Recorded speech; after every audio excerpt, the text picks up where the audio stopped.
ಓಂ ಶಾಂತಿ. Good morning. ಈ ದಿನ 5/2/26 ಬಾಬಾರವರ ಮಧುರ ಮಹಾವಾಕ್ಯಗಳಲ್ಲಿ 5 ಮುಖ್ಯ ಬಿಂದುಗಳನ್ನ ನಾವೆಲ್ಲ ನೆನಪಿಟ್ಕೊಳ್ಳೋಣ. ಪ್ರತಿ ದಿನದ ಚಿಕ್ಕ ಚಿಕ್ಕ ಪಾಯಿಂಟ್ಗಳನ್ನಾದರೂ ನೆನಪಿಟ್ಕೊಂಡ್ರೆ ನಮ್ಮ ಪುರುಷಾರ್ಥ ಬಹಳ ಚೆನ್ನಾಗಾಗುತ್ತೆ. ಇವತ್ತಿನ ಮೊದಲನೇ ಪಾಯಿಂಟು, ಶಿವ ತಂದೆಯು ಬಂದಿದ್ದಾರೆ ನಾವು ಮಕ್ಕಳನ್ನ ರಾವಣ ರಾಜ್ಯದಿಂದ ಬಿಡುಗಡೆ ಮಾಡಿ ಸದ್ಗತಿಗೆ ಕರೆದುಕೊಂಡು ಹೋಗಲು. ಎರಡನೇದು, ಭಾರತವು ಶಿವ ತಂದೆಯಿಂದ ಸ್ಥಾಪಿಸಲ್ಪಟ್ಟ ಶಿವಾಲಯವಾಗಿತ್ತು. ಅಲ್ಲಿ ಪವಿತ್ರತೆ, ಸುಖ, ಶಾಂತಿ, ಸಮೃದ್ಧಿ ಎಲ್ಲವೂ ಇತ್ತು. ಈಗ ಪುನಃ ಅಂತಹ ಭಾರತವು ಸ್ಥಾಪನೆ ಆಗಲಿದೆ. ಮೂರನೇದು, ಆತ್ಮಿಕ ಜ್ಞಾನವನ್ನು ಬಾಬಾರವರಿಂದ ನಾವೇನ್ ಕೇಳ್ತಿದ್ದೇವಲ್ಲ ಅದನ್ನೇ ಎಲ್ಲರಿಗೂ ಹೇಳಬೇಕು. ಆತ್ಮ ಅಭಿಮಾನಿಗಳಾಗುವ ಪರಿಶ್ರಮ ಪಡಬೇಕು. ಎಲ್ಲಕ್ಕಿಂತಲೂ ಮುಖ್ಯವಾದ ಪುರುಷಾರ್ಥ, ನಾವು ಬ್ರಾಹ್ಮಣ ಮಕ್ಕಳು, ಭಗವಂತನ ಮಕ್ಕಳು, ಸಂಗಮಯುಗದಲ್ಲಿ ಅಭ್ಯಾಸ ಮಾಡಲೇಬೇಕಾಗಿರ್ತಕ್ಕಂಥ ಪ್ರಾಥಮಿಕ ಶ್ರೇಷ್ಠ ಪುರುಷಾರ್ಥ ಆತ್ಮ ಅಭಿಮಾನಿಗಳಾಗ್ತಕ್ಕಂಥ ಪರಿಶ್ರಮ. ನಡೆಯುವಾಗ, ನುಡಿಯುವಾಗ, ನೋಡುವಾಗ, ಮಾತನಾಡುವಾಗ, ಪ್ರತಿ ಕ್ಷಣವೂ ಕೂಡ ನಮಗೆ ಆತ್ಮ ಸ್ಮೃತಿ ಜಾಗೃತವಾಗಿರಬೇಕು. ನಾಲ್ಕನೇದು, ನಿಂದಾ, ಸ್ತುತಿ, ಜಯ, ಪರಾಜಯ ಎಲ್ಲದರಲ್ಲೂ ಕೂಡ ಸಮಾನ ಸ್ಥಿತಿಯನ್ನು ಇರಿಸ್ಕೊಳ್ಬೇಕು. ತಂದೆಯ ಸಮಾನ ಸಂಪನ್ನ ಹಾಗೂ ಸಂಪೂರ್ಣರಾಗಿರಿ ಅಂತ ಬಾಬಾ ಹೇಳ್ತಾರೆ. ಐದನೇದು, ನಿರಂತರ ಯೋಗ ಅಭ್ಯಾಸದ ಬಗ್ಗೆ ಗಮನ ಕೊಡ್ರಿ, ಆಗ ಫಸ್ಟ್ ಡಿವಿಷನ್ ನಲ್ಲಿ ನಂಬರ್ ಪ್ರಾಪ್ತಿಯಾಗುತ್ತದೆ ಅಂತ ಬಾಬಾ ಹೇಳ್ತಾರೆ. 5 ಬಿಂದುಗಳು: ಸದ್ಗತಿ, ಭಾರತ ಶಿವಾಲಯ, ಆತ್ಮಿಕ ಜ್ಞಾನ, ತಂದೆಯ ಸಮಾನ ಸಂಪನ್ನ ಸಂಪೂರ್ಣ, ನಿರಂತರ ಯೋಗಿ. ಇಂದಿನ ಚಿಂತನೆ, ನಾನು ಆತ್ಮ ನಿರಂತರ ಯೋಗಿ, ಜ್ಯೋತಿ ಬಿಂದು ಆಗಿದ್ದೇನೆ. ನಾನೊಂದು ಚೈತನ್ಯ ಶಕ್ತಿ ಆತ್ಮ ಜ್ಯೋತಿ, ಪರಮಧಾಮದ ನಿವಾಸಿ. ನಾನು ಈ ಸಾಕಾರ ಸೃಷ್ಟಿಗೆ ಬಂದು ಶರೀರವೆಂಬ ಉಡುಪನ್ನು ಧರಿಸಿಕೊಂಡು ಪಾತ್ರವನ್ನು ಅಭಿನಯಿಸುತ್ತಿದ್ದೇನೆ. ನಾನು ಆತ್ಮ.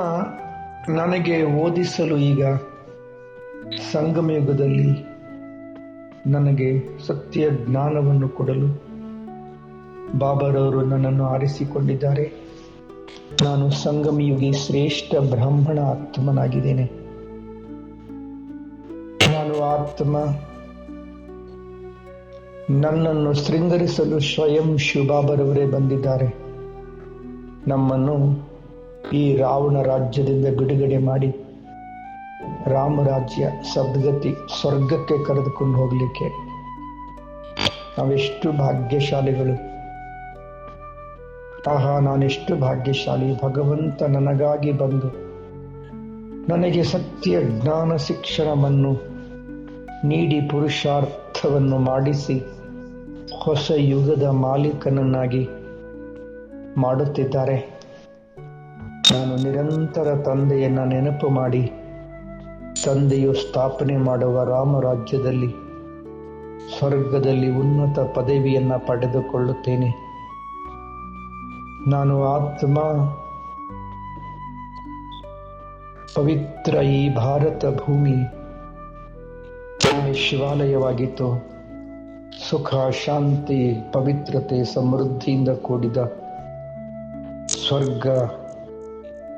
ಮತ್ತೆ ಅಂತಹ ಸ್ವರ್ಗವನ್ನ, ಪವಿತ್ರ ಪ್ರಪಂಚವನ್ನ ಸ್ಥಾಪನೆ ಮಾಡಲು ಸೃಷ್ಟಿಯ ರಚಯಿತ ಭಗವಂತನೇ ಶಿವಬಾಬರವರೇ ಬಂದು ಸ್ಥಾಪನೆ ಮಾಡ್ತಿದ್ದಾರೆ. ಯಾರೇ ಬಾಬಾ, ನಮಗಾಗಿ ನೀವು ಬಂದು ಹಳೆಯ ಪತಿತ ಪ್ರಪಂಚವನ್ನು ಪರಿವರ್ತನೆ ಮಾಡಿ ಹೊಸದನ್ನಾಗಿ ಸ್ಥಾಪನೆ ಮಾಡುತ್ತಲಿದ್ದೀರಿ. ಹೇ ಮಧುರ ತಂದೆ, ಹೇ ಪ್ರಿಯ ಬಾಬಾ, ನಿಮ್ಮನೆಂದು ಮರೆಯಲಾರೆ, ನಿಮ್ಮನಗಲಿ ಬದುಕಲಾರೆ. ನೀನೇ ನನಗೆ ಆಸರೆ ಬಾಬಾ, ನೀನೇ ನನಗೆ ಆಸರೆ. ಸದಾ ನಿಮ್ಮ ನೆನಪಿನಲ್ಲಿರುತ್ತೇನೆ.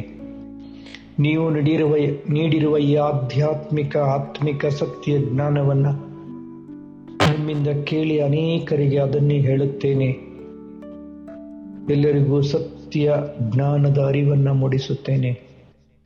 ಆತ್ಮ ಅಭಿಮಾನಿಯಾಗಿದ್ದು ಅನೇಕರನ್ನೂ ಸಹ ಆತ್ಮ ಅಭಿಮಾನಿಗಳನ್ನಾಗಿ ಇಸುವ ಪುರುಷಾರ್ಥ ಮಾಡುತ್ತೇನೆ.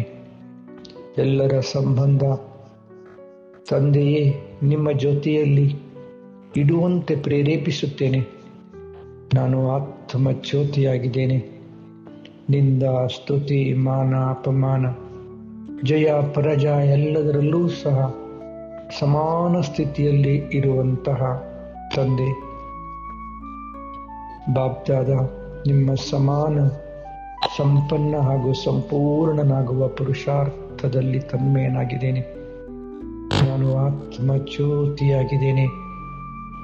ತಂದೆ, ನಿರಂತರ ನಿಮ್ಮ ನೆನಪಿನಲ್ಲಿದ್ದು ನಿಮ್ಮ ನೆನಪಿನ ಅಭ್ಯಾಸವನ್ನು ಮಾಡುತ್ತಾ ನಾನು ಫಸ್ಟ್ ಡಿವಿಷನ್ನಲ್ಲಿ ಬರ್ತಕ್ಕಂಥ ಪೂರ ಪುರುಷಾರ್ಥ ಮಾಡುತ್ತಿದ್ದೇನೆ. ಸತ್ಯಯುಗದಲ್ಲಿ ಉನ್ನತ ಪದವಿಯನ್ನು ಪಡೆದುಕೊಳ್ಳುವ ನಿಮ್ಮ ಪ್ರೀತಿಯ ಸುಪುತ್ರ ಮಗು ನಾನು ಆತ್ಮ ಜ್ಯೋತಿಯಾಗಿದ್ದೇನೆ. ನಾನು ಆತ್ಮ ಪರಮಧಾಮದಿಂದ ಸೃಷ್ಟಿಗೆ ಬಂದು ಪಾತ್ರವನ್ನು ಅಭಿನಯಿಸುತ್ತಿದ್ದೇನೆ. ಈಗ ವಾಪಸ್ ನಾನು ನನ್ನ ಮನೆಗೆ ಹೋಗಬೇಕಾಗಿದೆ. ತಂದೆ, ನೀವು ನನ್ನನ್ನು ಕರೆದೊಯ್ಯಲು ಬಂದಿದ್ದೀರಿ.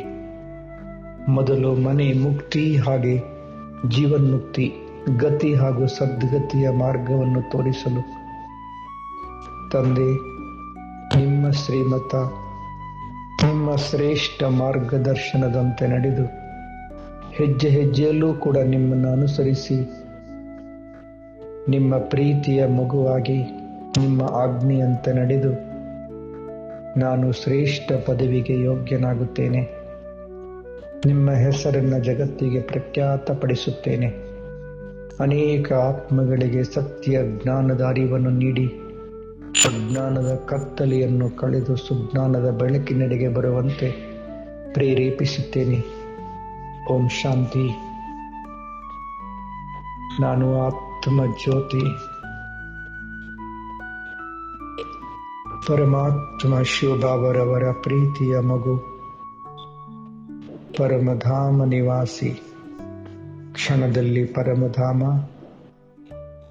ಬಿಂದು ತಂದೆ, ನಾನು ಬಿಂದು ಭಾವನೆಗೆ ಟಚ್ ಆಗಿದ್ದೇನೆ. ಆತ್ಮ ಸಂಪೂರ್ಣ ಶುದ್ಧ ಹಾಗೂ ಶಕ್ತಿಶಾಲಿಯಾಗಿ ತಂದೆಯಿಂದ ಸರ್ವಶಕ್ತಿಗಳನ್ನು ತುಂಬಿಕೊಳ್ಳುತ್ತಿದ್ದೇನೆ. ನಾನು ಬಿಂದು, ತಂದೆಯು ಬಿಂದು. ಓಂ ಶಾಂತಿ.